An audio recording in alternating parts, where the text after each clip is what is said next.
one from me. So I think I may have, so that's probably a fair thing to say too. Yeah, in full disclosure.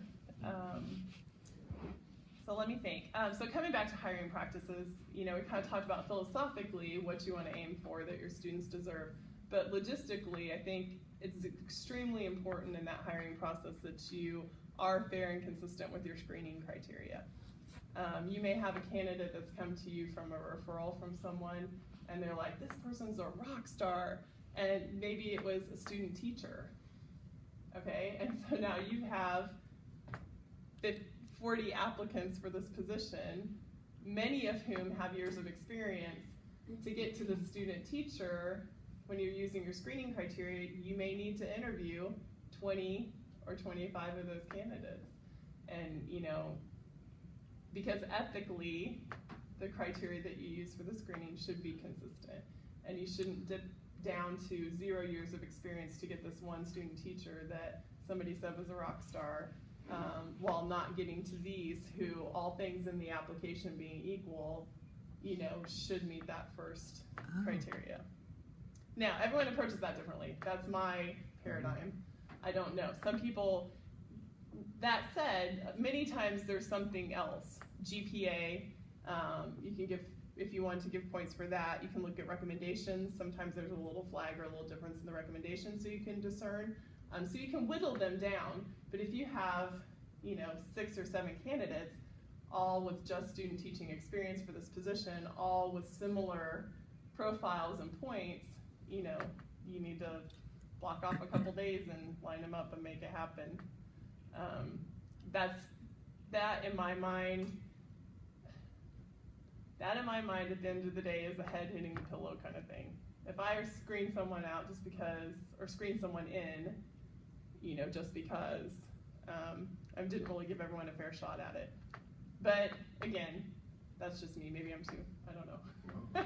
I might be too tight of a rule follower, but I think but again, there are laws that stipulate fair hiring practices many times to avoid putting you in a situation like that. So from the legal aspect too, you need to have that screening criteria support that decision on who your applicant pool is and who you're actually going to interview.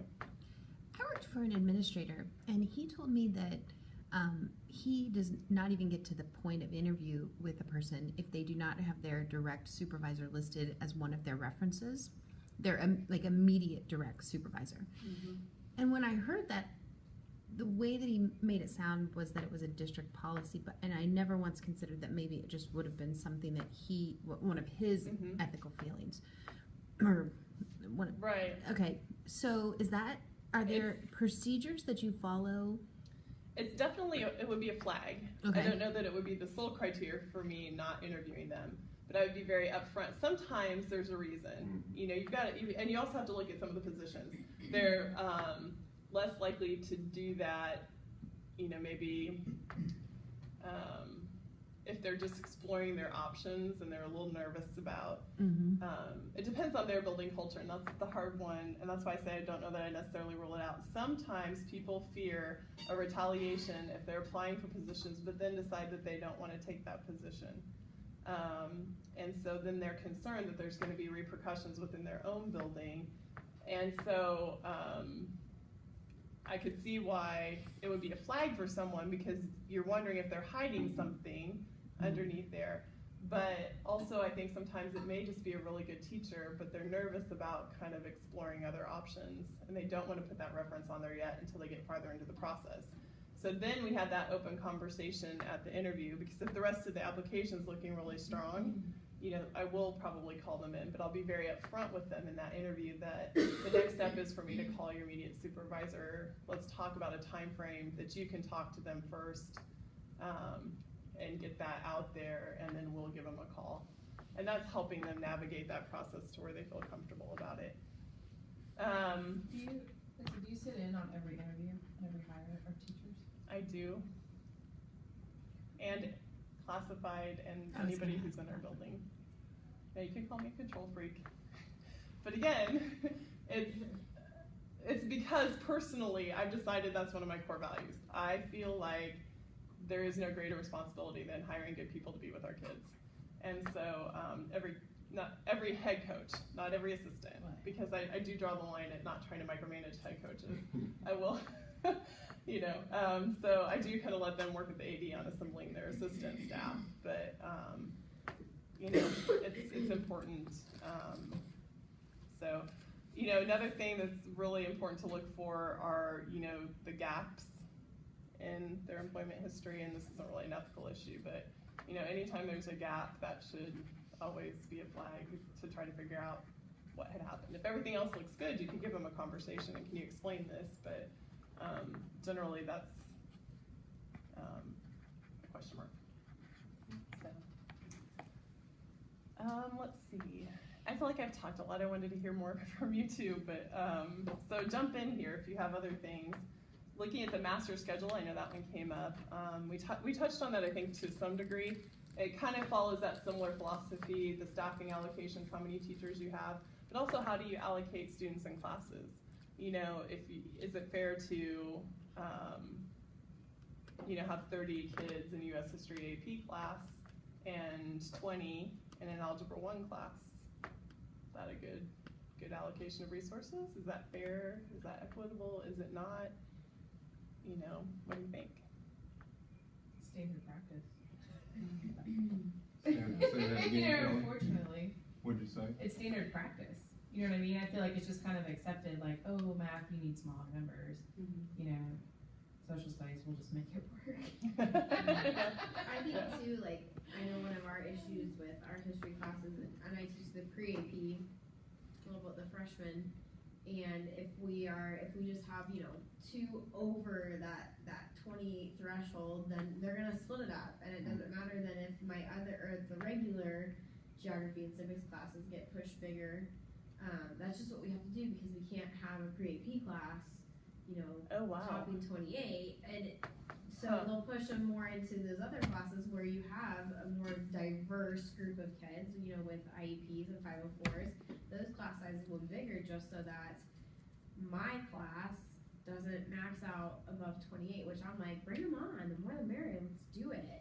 But that's what my principal has set as our cap, and I always find that interesting because teaching both regular and the pre-AP, I would rather have a larger pre-AP class and a smaller regular setting when I have the more diverse learners, so I can meet more of those needs.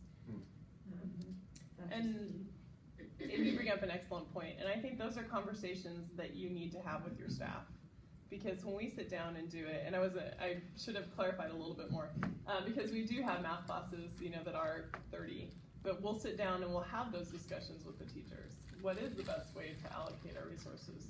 And, and overwhelmingly they'll say, we need smaller classes in those freshman classes or those intro classes where they're trying to get the whole system figured out. And they're just trying to navigate and survive life. And then as they get in, our junior classes can be a little bit bigger because they're pretty well getting it figured out.